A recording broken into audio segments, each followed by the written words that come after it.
Então, como eu disse, o título desse capítulo é Jesus superior a Moisés e a Terra Prometida, né? Então, a esperança no descanso da nova criação. Ah, Só recapitulando, acho que é importante a gente lembrar do capítulo 2 alguns pontos cruciais do que a gente estudou no nosso encontro presencial. A gente viu que nós temos que manter um foco atento e constante em Jesus para que nós não nos desviemos da fé. A gente viu também que a salvação em Hebreus significa a sujeição de tudo e a todos ao reinado de Jesus Cristo. Esse é o conceito de salvação para o escritor de Hebreus.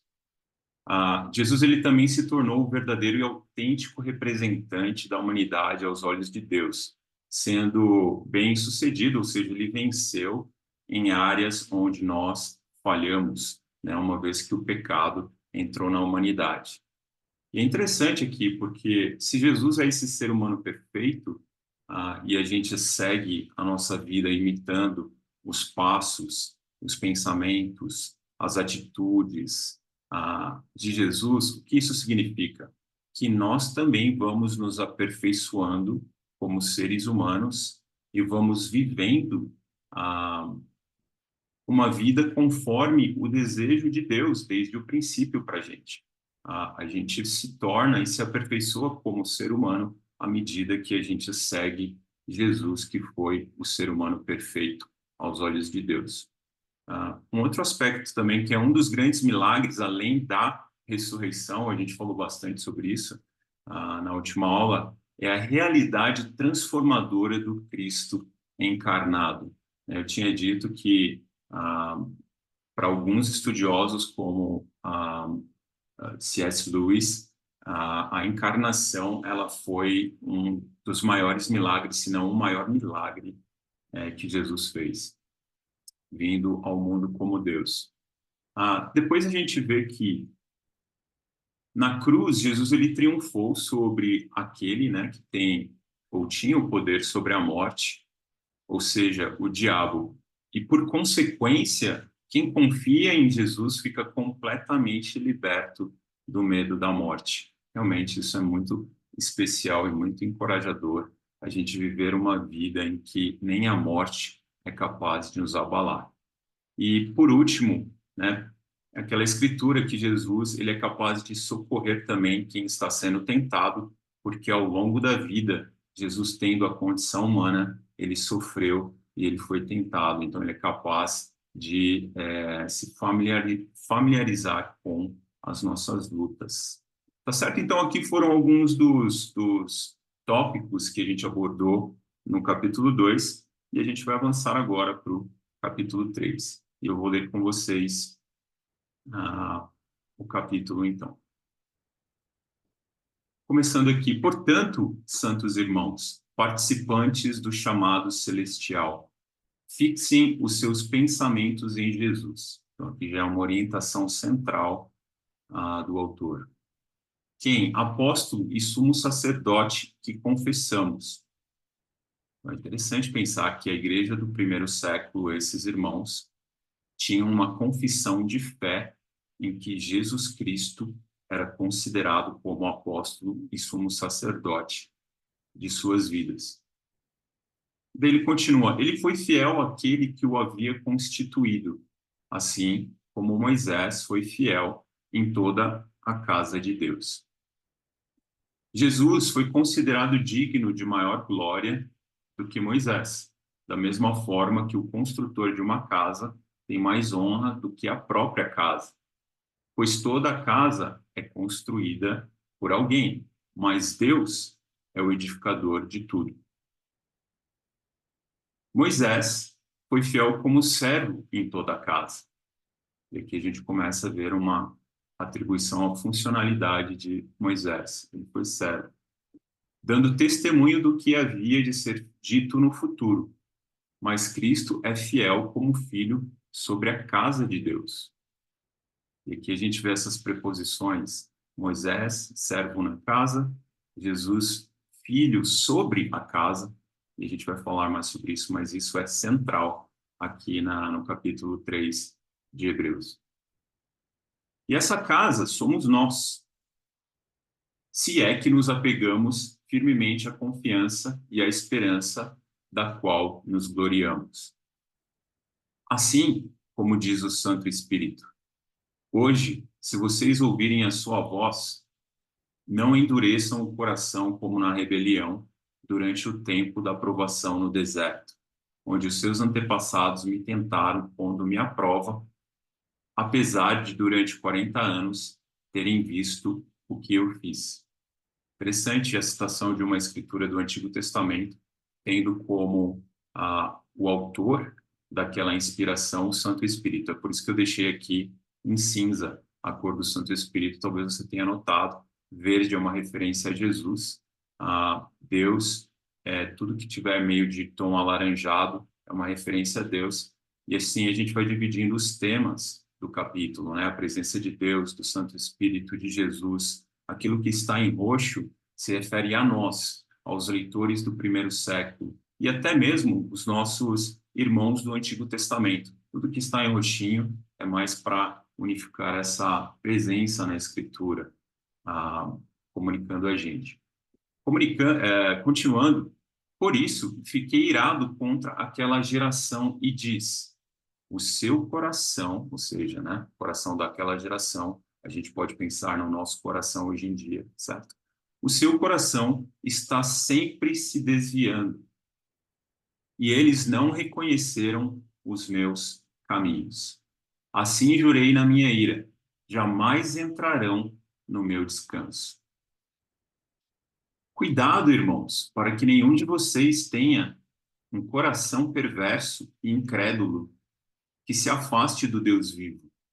Ao contrário, encorajem-se uns aos outros todos os dias. A gente vai falar mais sobre isso, mas essa é a maneira pela qual nós nos protegemos do endurecimento de nossos corações. Como? De que maneira? Encorajando uns aos outros todos os dias. Durante o tempo que se chama hoje, de modo que nenhum de vocês seja endurecido pelo engano do pecado. Pois passamos a ser participantes de Cristo, né? Então, essa é a retomada de Jesus como tema de Hebreus, né? Esse é o momento que ele é citado no capítulo 3.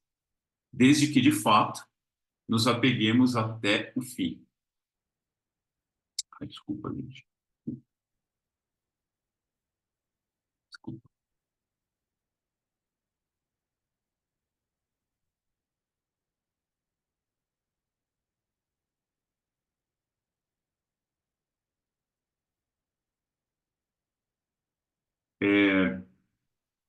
E continuando. Por isso é que se diz quem, né? O Espírito Santo, certo? É uma referência à, à presença do Espírito Santo na revelação da Escritura. Se vocês hoje ouvirem a sua voz, não endureçam o coração como na rebelião. Quem foram os que ouviram e se rebelaram? Não foram todos os que Moisés tirou do Egito? Contra quem Deus esteve irado durante 40 anos? Não foi contra aqueles que pecaram, cujos corpos caíram no deserto? E a quem, aí seria Deus, né? A quem Deus jurou que nunca haveria de entrar no seu descanso? Não foi aqueles que foram desobedientes? Vemos assim que por causa da incredulidade não puderam entrar. Bem, então qual foi o problema daqueles hebreus do Antigo Testamento? Foi a incredulidade deles. É por conta disso que eles, durante o seu tempo no deserto, não tiveram o privilégio de entrar na Terra Prometida. Então, a gente viu que Hebreus 1 e 2, ele vai fazer uma comparação entre Jesus e alguns ícones que a gente já tratou aqui da fé judaica.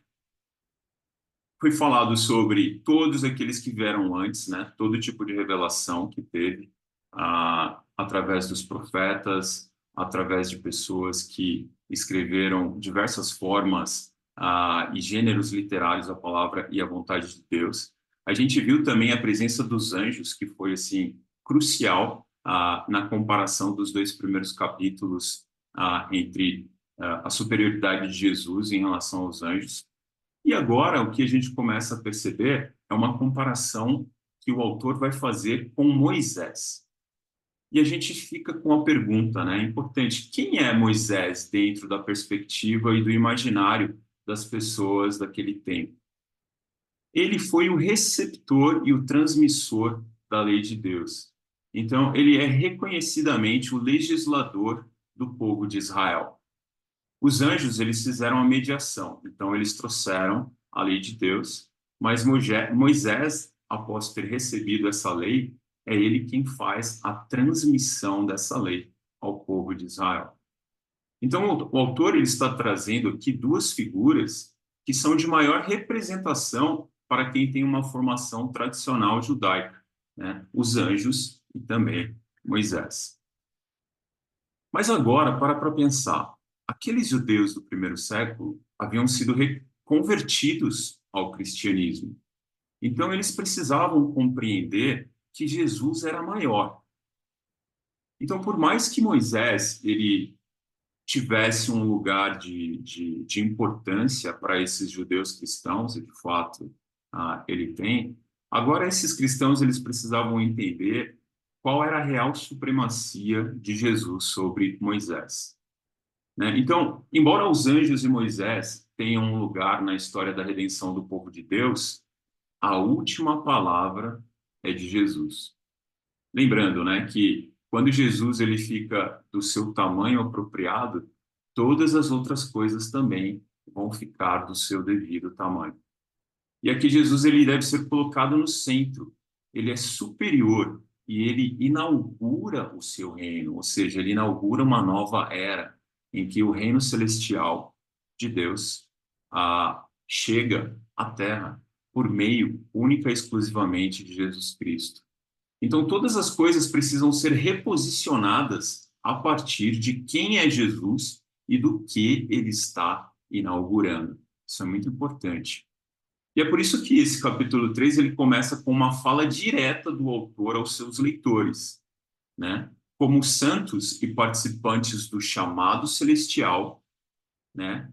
Ou seja, é interessante esse termo celestial, ele começa a aparecer aqui no vocabulário de Hebreus, tanto é que futuramente o escritor vai falar da pátria celestial, do dom celestial, do santuário celestial, da Jerusalém celestial.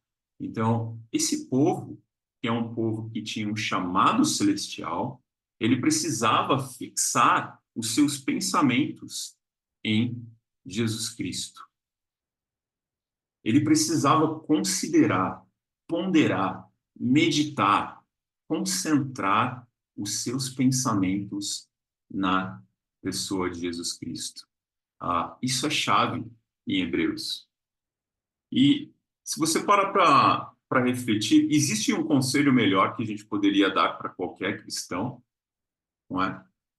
Porque Jesus, ele é muito maior que Moisés, ele é muito maior que os anjos. O escritor está falando, não coloquem aqui Moisés no primeiro plano, fixem os seus pensamentos em Jesus, né? Então, como é que eu, ou um cristão, pode permanecer fiel até o fim? A gente precisa ter uma atenção precisa, um olhar fixo, cirúrgico, inalterável, consistente na figura de Jesus Cristo. É como se fosse aquele olhar que tem como o centro, né, de toda a sua atenção a figura e a obra e a grandeza de Jesus Cristo. É assim que um cristão pode permanecer firme até o fim. E ao que parece, é essa a fé que esses irmãos confessavam, a fé de que Jesus era o sumo sacerdote, né? Ele era o apóstolo, ou seja, aquele que traz a mensagem, o enviado, né? Aquele que faz a intermediação na nossa relação com a presença de Deus. Então é importante isso. Só que, ao mesmo tempo, o autor ele está preenchendo os gaps nessa compreensão que não era suficiente desses cristãos judeus, porque lembrem-se que eles estavam sendo tentados a deixar o cristianismo e voltar para a religião antiga, que era o judaísmo. Então, eles estavam sim com a revelação certa, mas eles precisavam amadurecer no conhecimento deles de Jesus. Eles já poderiam ser mestres no ensino sobre Jesus. Eles já poderiam deixar o leite espiritual de lado, mas não era essa a realidade daquela comunidade. Havia uma necessidade pulsante, né, de que eles aprofundassem o conhecimento deles sobre Jesus e tivessem uma noção, uma teologia cristológica mais sólida, mais firme com a realidade de quem Jesus é. Tá certo?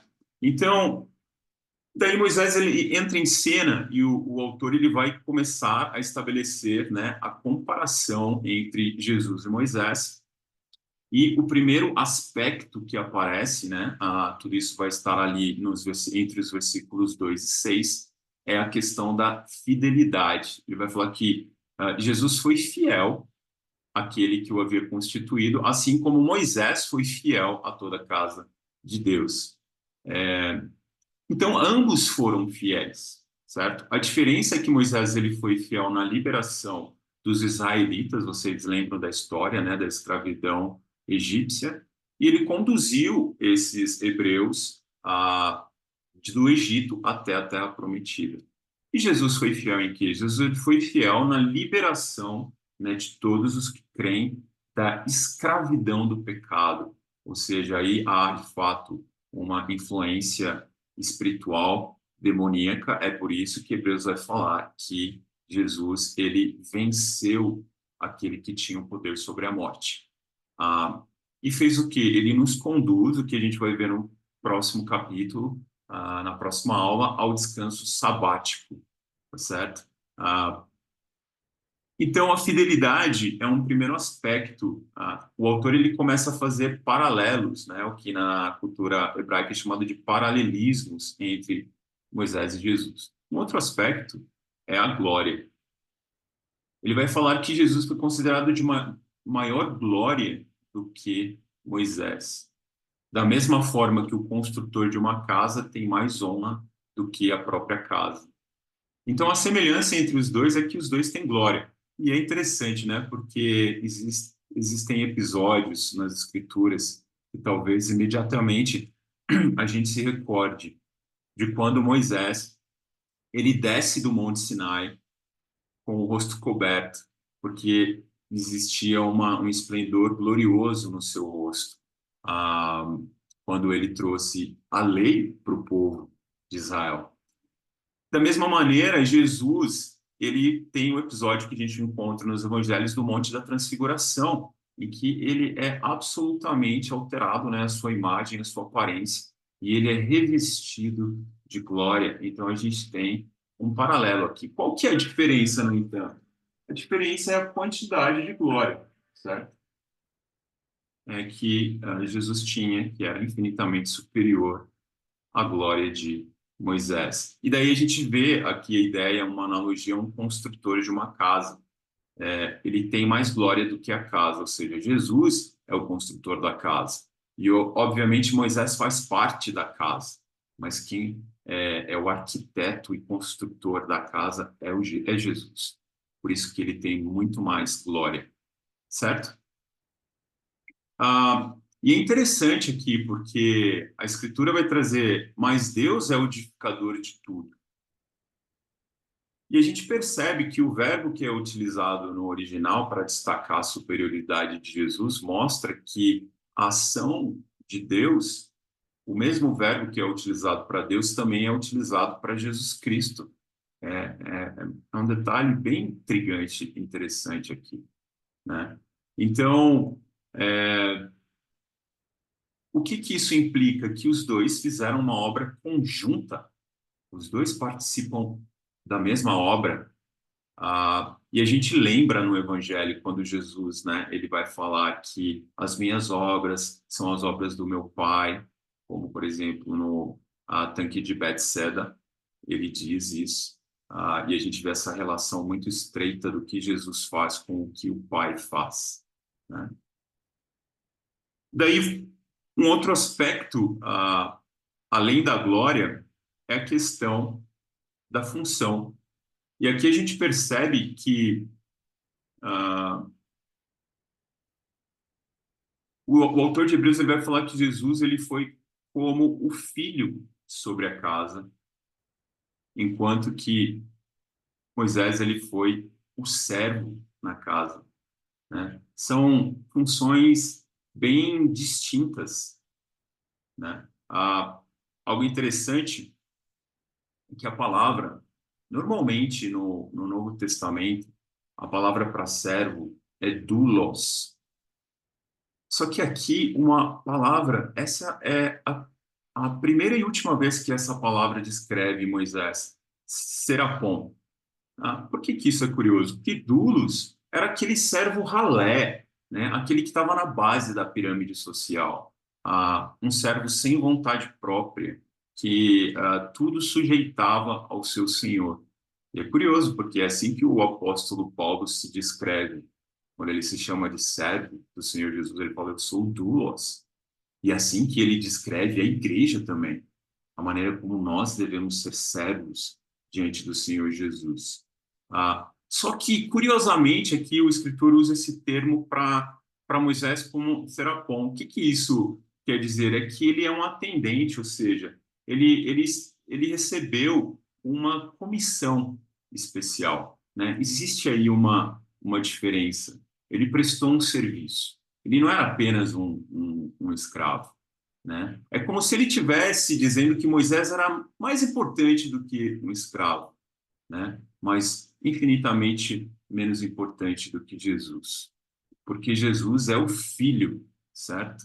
E a expressão é essa no grego hios. Ah, então é interessante a maneira como o autor ele vai tecendo o seu argumento e ele vai tentando mostrar a diferença entre Moisés e ah, Jesus. E mais uma vez eu falei que era a chave nesse capítulo as preposições na casa e sobre a casa, né? A gente vê que Jesus ele já era superior em relação à função dele e agora ele aparece também como superior na posição dele em relação à casa. Ele está sobre a casa, enquanto Moisés está na casa, né? Diante disso, o autor ele pretende fazer o quê? Mostrar na sua argumentação essa superioridade de Jesus, essa supremacia e, de fato, fechar com chave de ouro. Ele cumpre a sua missão, né? Estabelecendo essa comparação com esses detalhes, certo? Ah, então, Jesus é a verdadeira realidade. Se Moisés trouxe a lei, Jesus é a própria lei. Se Moisés deu o pão, que foi o maná no deserto, Jesus é o pão da vida. Em outras palavras, se Moisés deu água para o povo no deserto, Jesus é a água da vida. É isso que o autor está querendo nos revelar e nos mostrar, né? E aqui surge a pergunta, afinal de contas, o que seria essa casa, né? E o autor vai dizer que essa casa somos nós. E aqui eu cito uma fala do Wright, que ele diz o seguinte: mas que casa é essa? A maioria dos judeus do primeiro século, ao depararem com a ideia de casa de Deus, pensariam imediatamente no quê? No templo. Porém, Hebreus pensou na verdadeira casa, não como um edifício de tijolos e argamassa, mas como uma comunidade de pessoas. Então, Jesus, ele é superior a Moisés, ele está sobre a casa, que é a comunidade de cristãos, que é o coletivo das nossas vidas. Essa é a posição e a função de Jesus. Isso, e aí vem um alerta para a gente, se é que nos apegamos firmemente à confiança e à esperança da qual nos gloriamos. Então, nós já vimos desde a primeira aula que a perseverança é uma palavra fundamental na carta de Hebreus. Aqui ele vai usar, né, termos sinônimos, confiança, esperança. Porque se você para pensar, quem confia e espera, persevera.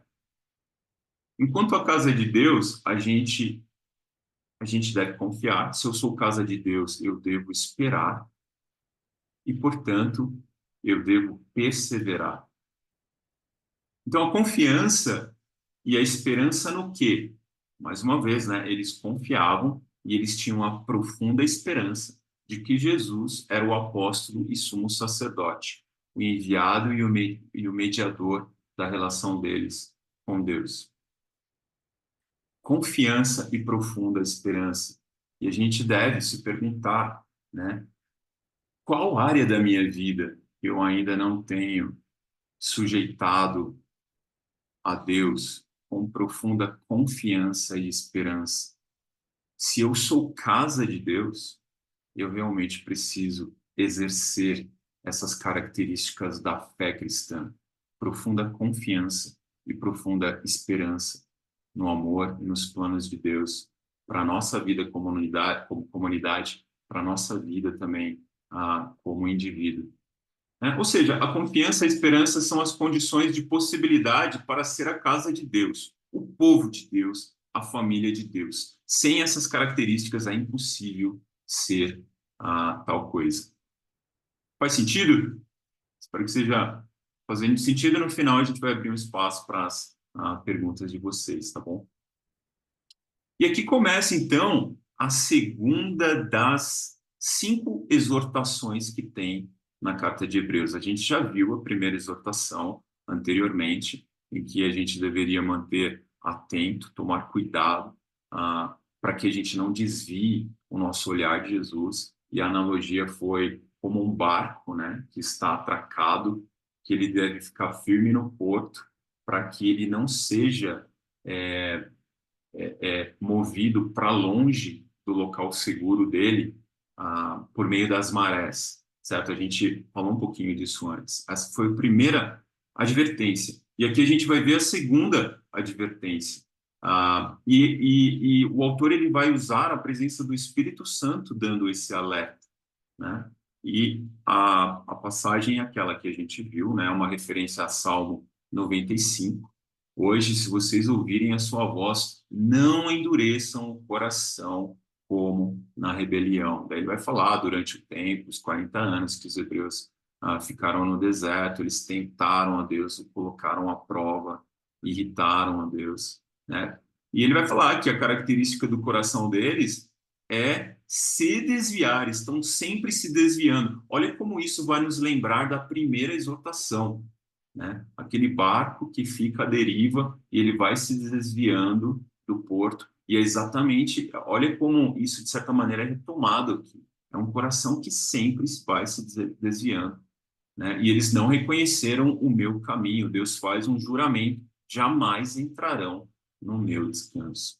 E a gente vai falar mais do descanso no próximo capítulo, tá? Na próxima aula. Então, a consequência, essas palavras, elas vão resumir a história de Israel sob a liderança de Moisés no deserto e são um alerta claro contra a incredulidade, né, que é a raiz do pecado aqui, a incredulidade. E ela vai desembocar na desobediência, né? Então, é interessante isso, o pecado é a incredulidade. Daí, como no Éden, que a gente percebe esse efeito, né, da causa, ah, toda a consequência do pecado, né, todo o desdobramento do pecado é desobediência. Interessante, a gente vê isso na história do povo de Deus. Falta de fé gera desobediência. E aqui a palavra que é central, super importante, é coração. Ela vai aparecer recorrentemente ao longo desse capítulo. A gente vai se concentrar nela, porque dá para aprender lições profundas sobre o que o autor está querendo dizer aos leitores aqui. Coração. Para pensar na antropologia hebraica, o coração é o centro do ser humano. Para os hebreus, tudo o que o ser humano estava no coração. Tudo ali tinha aspectos intelectivo, emotivo, volitivo, então ali era a fonte das emoções, dos pensamentos, dos desejos, dos pensamentos do ser humano. Tanto é que Provérbios, né, a sabedoria hebraica, diz lá no capítulo 4, versículo 23, acima de tudo, guarde o quê? O seu coração, pois dele origina a vida. Então, o coração é central aqui. O autor de Hebreus ele vai no centro do problema, certo? Na raiz do problema. E ele vai dizer que é o coração que pode endurecer. Ah, o coração ele endurece, ele vai se rebelando, né? Essa é interessante, é uma palavra que no original é o termo esclerose. E, e você já deve ter ouvido, talvez, alguma senhora falando, não sei, a avó falando do avô, esse velho já está esclerosado, né? Como se ele tivesse problema de memória, como se ele tivesse alguma deficiência mental, já está esclerosado, né? Só que o detalhe aqui é que essa palavra ela está se referindo a um processo de endurecimento. Ela é uma palavra muito comum na medicina, descrevendo um coração que pode ficar enrijecido, ele pode ficar calejado. E é o coração que pode se desviar quando ele alcança esse estágio espiritual. Ele se desvia dos caminhos de Deus. E é por isso que vem um alerta aqui, né, do escritor. Cuidado, irmãos, para que nenhum de vocês tenha um coração perverso e incrédulo que se afaste do Deus vivo. Ah, esse cuidado é como se ele estivesse dizendo: abra bem os olhos, fique de olhos abertos, para que você não deixe o seu coração endurecer. Abre o olho com o que está acontecendo, né? Fiquem com os olhos bem atentos para que isso que aconteceu com os hebreus lá atrás não aconteça com vocês. Né? Caso contrário, eles poderiam desenvolver o quê? Uma cardiopatia. Acho que um professor do seminário que usou esse termo, eu achei bem interessante, né? Que é uma doença no coração. Como? Porque o coração fica perverso, ele fica incrédulo. Então, como é que você sabe quando o coração está espiritualmente enfermo? Quando ele fica mal, quando ele fica sem fé. Por isso o autor ele argumenta que eles precisam ficar de olhos bem escancarados e abertos. E um coração assim certamente vai se afastar do Deus vivo, que é o que o escritor fala aqui, né? E se afastar da ideia de apostasia é um abandonar da fé mesmo, né? Da fé que pode nos salvar. Então, como se prevenir dessa cardiopatia espiritual? O que a gente poderia dizer, né? Se isso é uma ameaça, o escritor ele vai falar como a gente se protege disso. Ele vai dizer, e ele vai apresentar uma medida bem concreta aqui. Encorajem-se uns aos outros todos os dias, durante o tempo em que se chama hoje, de modo que nenhum de vocês seja endurecido, olha lá de novo, pelo engano do pecado, pois passamos a ser participantes de Cristo, desde que, de fato, nos apeguemos até o fim à confiança que tivemos no princípio. Então, a gente percebe aqui que há, há um tom de urgência e também de constância nesse capítulo 3, né? Nós prevenimos essas cardiopatias espirituais quando nós fazemos o quê? Nos cuidamos mutuamente. Então, cuidado mútuo. Imagina, né, aquela comunidade ouvindo isso. Então, quando a gente pratica um cuidado mútuo, encorajando-nos uns aos outros, a gente se protege do pecado. E é essa a solução para o escritor de Hebreus, né? É interessante que quando o autor usa essa expressão encorajem-se, aqui é interessante, é o mesmo verbo para descrever a ação do Espírito Santo. Isso quer dizer, a gente se coloca ao lado um do outro para poder se encorajar, para poder seguir adiante, para poder nos animar. Essa é uma ação do Espírito Santo, é algo que caracteriza a maneira como ele atua sobre as nossas vidas. É muito inspirador isso, não? Então, quando você percebe que um irmão ele está diminuindo o passo, quando a sua irmã está ficando desanimada, o que a gente deve fazer para que ela não desenvolva um coração incrédulo, perverso, né? A gente fica do lado dessa pessoa, né? E a gente fala, ó, brother, ó, irmã, vamos continuar juntos aqui. A gente vai se ajudar na fé. Persevera, estou aqui do seu lado. Até que essa pessoa se recupere espiritualmente, né? E possa, por sua vez, ajudar um outro irmão, uma outra irmã na igreja que esteja enfraquecido, desencorajado. Então, é por meio desse encorajamento mútuo que a gente vai se proteger do que? Do engano do pecado. O pecado nos engana, ele nos ilude, né? É, e engano que nos impossibilita de ver a atuação de Deus, a vontade de Deus, a revelação de Deus. É como se esse pecado ele relativizasse as coisas que Deus fizesse, né? E a gente vai meio que, ah, mas todo mundo faz isso, né? E a gente vai meio que relativizando as coisas. Ah, mas o mundo é assim mesmo, né? É difícil mesmo. E aquilo que é claro, distinto na palavra de Deus, vai se tornando meio cinzento, né? E a gente começa a abrir concessões a coisas que a gente não fazia antes.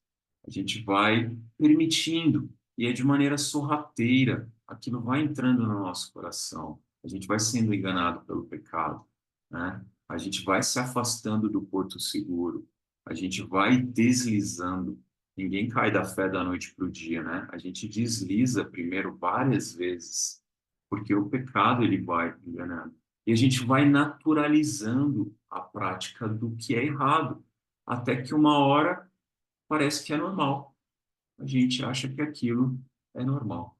E a gente precisa desesperadamente da ajuda uns dos outros e da palavra de Deus. Olhar, voltar a fixar os nossos pensamentos, os nossos olhos em Jesus Cristo para poder ter esperança.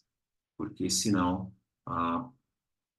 existe uma ação espiritual no mundo espiritual de Satanás, né, que pode roubar essa semente da fé dos nossos corações. Tanto é que Jesus ele cria uma parábola para falar das sementes. E a primeira semente é aquela que cai em solo, em que quem vem e rouba, quem é aquele pássaro que vem e rouba a semente, é Satanás, certo?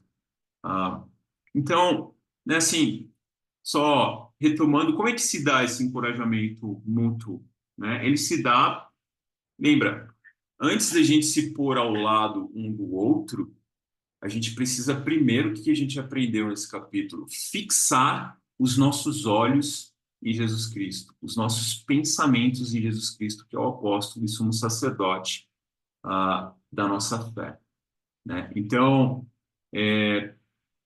porque nós somos participantes desse chamado celestial. Lembra que a gente conversou sobre isso? Ou seja, a gente toma parte da natureza, da trajetória e da glória do nosso Senhor à medida que a gente olha e segue Jesus Cristo. É isso que é ser participante do chamado celestial. E uma vez que a gente tem esse olhar bem fixo em Jesus, porque um cego não ajuda outro cego, certo? A gente então se põe ao lado um do outro e a gente anima um ao outro. Nós caminhamos juntos até nós nos apoiarmos uns nos outros, mas nosso olhar está bem fixo. A gente se dá as mãos, a gente se segura, mas olha lá, bem distinto, o que está diante dos nossos olhos. Ah, essa é a nossa fortaleza. Esse é a rocha debaixo dos nossos pés. certo? Então, nitidamente mirando em Cristo, né? Todos nós vamos caminhando e a gente vai se fortalecendo, né? Acho que uma pergunta que a gente poderia se fazer como igreja é o quanto que ah, das nossas parcerias, dos nossos tempos, dos momentos que nós passamos juntos para ter conversas espirituais, quantas vezes a gente tem então, intencionalmente ajudado um ao outro a olhar para Jesus? Quantas vezes Jesus sai do nosso vocábulo, sai da nossa expressão, sai do nosso encorajamento, sai da nossa orientação uns aos outros? Se a gente perder o foco, a gente ah, vai ser uma ajuda inefetiva uns aos outros espiritualmente. A gente não pode perder o nosso olhar naquilo que realmente pode fortalecer a nossa fé. Mas a gente vai um do lado do outro, certo? A gente caminha um do lado do outro, se ajudando nesse sentido. E daí a gente percebe que o autor ele retoma mais para o final a ideia, o Salmo 95, ele fala de novo, né? Se hoje vocês ouvirem a sua voz, não endureçam o coração, como na rebelião. E ele vai fazer três perguntinhas. Ele dá a resposta para essas perguntas fazendo mais três perguntas, ou seja, são perguntas retóricas, né? Porque o ponto dele aqui é enfatizar a, a dramatização, ah, o quanto foi desesperador o que aqueles hebreus passaram no deserto. Essa é uma cena muito emotiva. Imagina para Moisés que saiu do Egito com os seus compatriotas, né? Puxa, temos esperança, saímos da escravidão. Eles choraram, eles se abraçaram, eles viram o poder de Deus nas pragas, né? Na última do primogênito que foi morto e daí na Páscoa eles saem do Egito. Imagina o tanto, né, de memórias especiais que eles tinham para ver depois de 40 anos esses homens e mulheres, olha só o que ele vai falar no finalzinho, né, se tiver com a Bíblia aberta. Quem foram os que ouviram e se rebelaram? Não foram todos os que Moisés tirou do Egito? Contra quem Deus esteve irado durante 40 anos? Não foi contra aqueles que pecaram, cujos corpos caíram no deserto. É isso mesmo, foram contra aqueles que pecaram e cujos corpos caíram no deserto. Ele faz uma pergunta, mas ele está dando a resposta, certo? E a quem jurou que nunca haveriam de entrar no seu descanso? Não foi aqueles que foram desobedientes? Sim, obviamente foram os desobedientes que não entraram em Canaã, no descanso de Deus. Então, de fato, aqui existe até uma metáfora estendida, se a gente parar para pensar, né? A saída do Egito é como se fosse a salvação. A vida no deserto é a vida de um discípulo, né? A gente está batalhando todos os dias para permanecer fiel, né? E a entrada na Terra Prometida, que é o que a gente vai ver no próximo capítulo, é a nossa salvação eterna, a nossa salvação final. A gente já experimenta aqui, certo? Mas ela será completada de maneira perfeita quando Jesus retornar. Ah, então, para entrar no descanso, que será o tema do capítulo 4, eles terão que deixar a incredulidade e aderir à fé em Jesus Cristo. E no capítulo 4, o autor ele vai nos apresentar três importantes dimensões dessa fé, três aspectos dessa fé que são fundamentais para a gente permanecer firmes até o fim. Mas isso eu vou deixar cenas para o próximo capítulo. Você não perca essa aula que vai ser presencial. Tá bom, irmãos? Então, ficamos por aqui e eu vou abrir para as perguntas que vocês tiverem.